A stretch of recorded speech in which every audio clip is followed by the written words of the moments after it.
crise, il y a encore autre chose qui arrive. Vous avez besoin des hommes. Mais regardez, nous avons 8 sortes de personnes, même 9. Dans chaque crise qui vous arrive, vous devez savoir, il y a d'abord des gens qui seront indifférents face à votre crise. Vous n'avez pas besoin de ces gens-là. Quand vous expliquez à quelqu'un, vous trouvez qu'il est indifférent face à vos problèmes, ne perdez pas votre énergie, ne perdez pas votre temps. Quittez cette personne-là. Allez chercher la bonne personne. La deuxième des choses, deuxième catégorie de gens, vous rencontrerez des gens qui sont pérés. Des gens qui sont pérés, ils ont envie de t'aider, mais la peur les paralyse. Ne cherche pas à leur donner la force pour t'aider.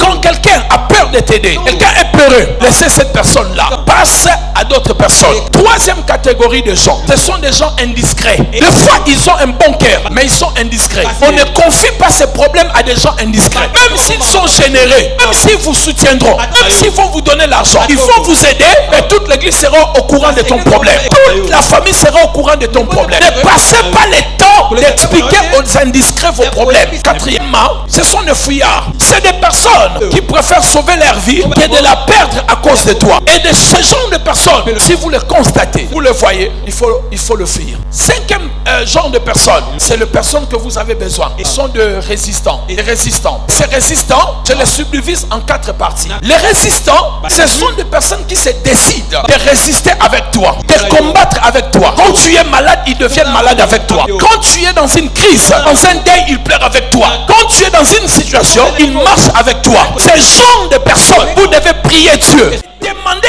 à Dieu de les garder tout autour de votre vie. C'est tellement important, mon ami. Vous devez avoir ce genre de personnes. Si vous n'avez pas ce genre de personnes, il faut demander à Dieu. Jésus-Christ, lorsqu'il était dans la crise, il avait 70 disciples. Il restait très souvent avec 12. Et il avait pris 3.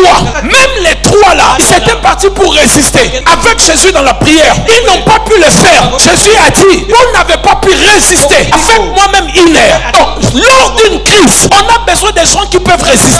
Dans la prière, dans le conseil, dans leurs finances, nous avons besoin de ces personnes-là. Mais attention, ces personnes résistantes se manifestent en 4 catégories. La première catégorie, ce sont des personnes faibles. Elle peut être faible, mais elle est résistante. Très attention, mes bien-aimés. Les anges ne sont pas toujours vêtus en blanc, ne sont pas tout le temps en zèle. Ils peuvent avoir une forme qui n'a pas de sens. C'est quelqu'un que Dieu te donne pour t'aider de sortir de cette crise-là. Dans cette catégorie, je catégorise des enfants. Faites attention. À un moment, l'enfant peut te dire quelque chose. Il peut juste te dire, vous êtes dans un supermarché, il fait tomber quelque chose. Vous se lassez, c'est défait. Il dit, papa, tu peux me le fermer. Pendant que tu t'accroupis, quelqu'un qui devait te voir pour te faire du mal, il va passer. Dieu t'a protégé. Vous voyez, mes bien-aimés, faites très attention. Ça peut être aussi dans cette catégorie, les vendeurs de journaux. Ils connaissent des choses. Ils peuvent vous dire que, attention, la manière dont tu viens ici souvent, nous avons remarqué, belle personne vous suit très souvent parce que personne ne vous trompe. Les réceptionnistes, les vendeurs de journaux, les changeurs de monnaie, les gens qui ont des boutiques, ils connaissent beaucoup de choses dans les quartiers. Mais toi qui as l'argent, tu les méprises. Ils peuvent avoir des informations parce qu'ils voient, ils ferment à minuit. Ils voient des gens qui surveillent votre parcelle. Ils se réveillent le matin.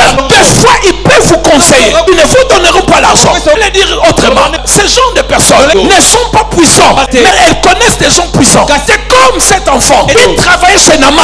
Elle n'était pas puissante. Elle était esclave. Elle connaissait des gens qui pouvaient résoudre le problème de son maître. Certaines personnes ne vous donneront pas la solution. Vous mettront sur les chemins qui vous conduiront à la solution. Certaines personnes sont comme ça. Elles ne peuvent rien vous donner, mais elles peuvent vous donner une information. Et cette information sera une mine pour votre vie. Et ça va vous aider dans votre vie. C'est comme le cheval de Balaam. Nombre 22, verset 23. Vous allez descendre. Lisez cela, c'est une belle histoire. Dieu parle à Balaam. Il ne veut pas que Balaam puisse faire cette mission. Mais Balaam ne voit pas. Le cheval avait l'ange avec le peu. Il était prêt à tuer. Et puis il va coincer Balaam contre le mur. Balaam ne comprend pas. Quand elle voit encore l'ange, l'ânesse, elle va coincer encore Balaam. Balaam s'est fâché à la 4e fois.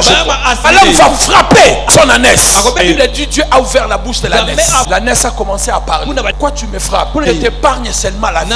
Il y a des gens qui peuvent épargner votre vie. Ils semblent être faibles. Ils n'ont rien. Ils n'ont pas de moyens. Il faut les écouter, chers frères et sœurs. Faites très attention. Celui qui changera ta vie, peut-être ne sera pas quelqu'un d'aussi puissant. Ça peut être quelqu'un de faible. Il vous faut le discernement. Mon discernement, le grec, ça veut dire diacrino. Diacrino qui veut dire faire la distinction. Ça veut dire que quand cet enfant me parle comme enfant, quand il me parle de manière prophétique, ce vendeur de journaux me parle comme un vieux du quartier, quand il me prévient comme un prophète. Il faut avoir le discernement. Parce que tout le monde être utile pour te faire sortir dans une crise. Il faut seulement le discernement. Il ne va pas donner un bon amen.